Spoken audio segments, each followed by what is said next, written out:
Here with the latest details is Sky News correspondent Annelise Nielsen.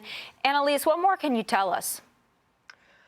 Well, look, investigations are ongoing. What we've heard now is they've risen the toll to 42 people taken to hospital. As you've heard, 16 fatalities in this, and 2 police officers are in a critical condition. When we're looking at the political fallout from all this, the question is, how much did the Australian government know that this was going to happen, given the absolute rise in anti-Semitism we've seen in Australia over the last 2 years? In fact, it was this time last year that Israeli Prime Minister Benjamin Netanyahu made a very definitive statement around what he said was the mishandling of the anti-Semitism crisis in Australia.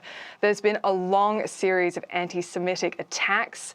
While authorities are often at pains to say that they're not related, perhaps the actors don't know each other, but the question is, how can you say they're not related when it's all part of a broader pattern?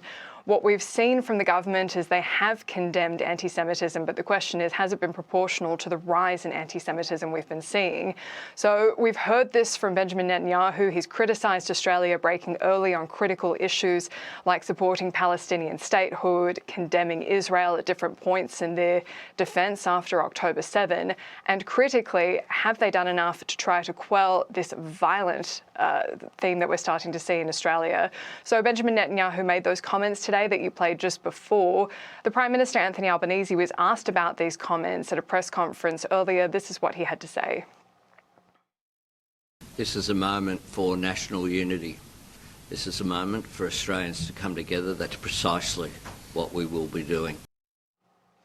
I've been speaking to members of the Jewish community in Australia. They're all horrified, but unfortunately not surprised. And they've said of those comments that they think they didn't do enough to address the actual root of what Benjamin Netanyahu was saying, and they're concerned that there isn't enough being done. The police in New South Wales have said that there's going to be hundreds of police out on patrols in very heavily Jewish populated areas like Bondi Beach, but the Jewish community is just saying again, it's simply not enough. Annelise, for those of us here in the U.S., could you give us a little bit of your estimation of how Australia got to this point in this rise of anti-Semitism? We know October 7th, it really kicked it off for much of the world in this rise and this horrible, hateful rhetoric and in some cases violence. But how did Australia get here? Were there milestones that led them to this point? If you were to pinpoint something from your perspective, what would it be? Oh, look, this is the big question. We've seen a lot of immigration from certain populations where they do have particular issue with the Jewish population. There hasn't been any kind of strong push from Labor in particular, because many of those communities are heavily populated in critical, our equivalent of swing seats, for them to maintain power at elections.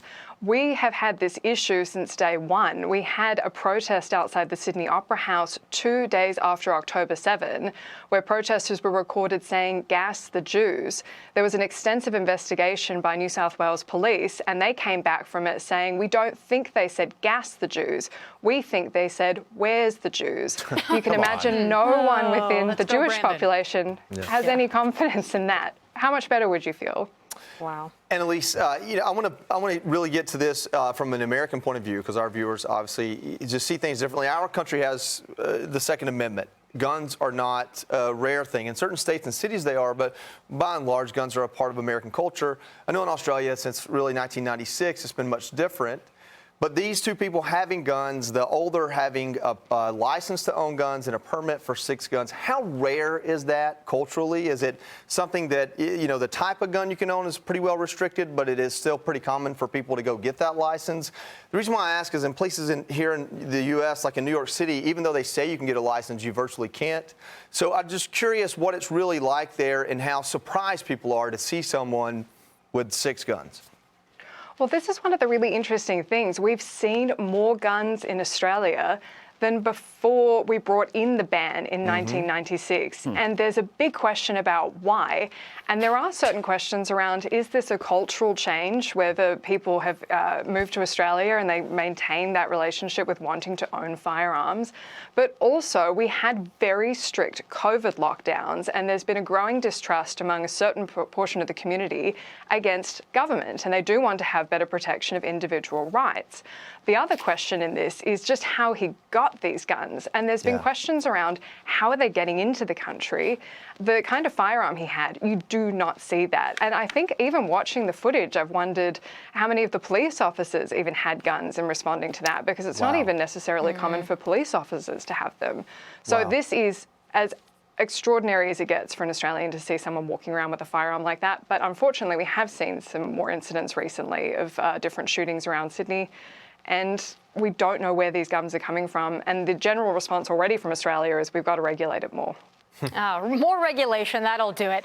Annelise, thank you so much for joining us tonight and giving us your incredible perspective. You've given us a lot to talk about. Thanks so much. Thank you. Thank you. Hey, Sean Hannity here. Hey, click here to subscribe to Fox News YouTube page and catch our hottest interviews and most compelling analysis. You will not get it anywhere else.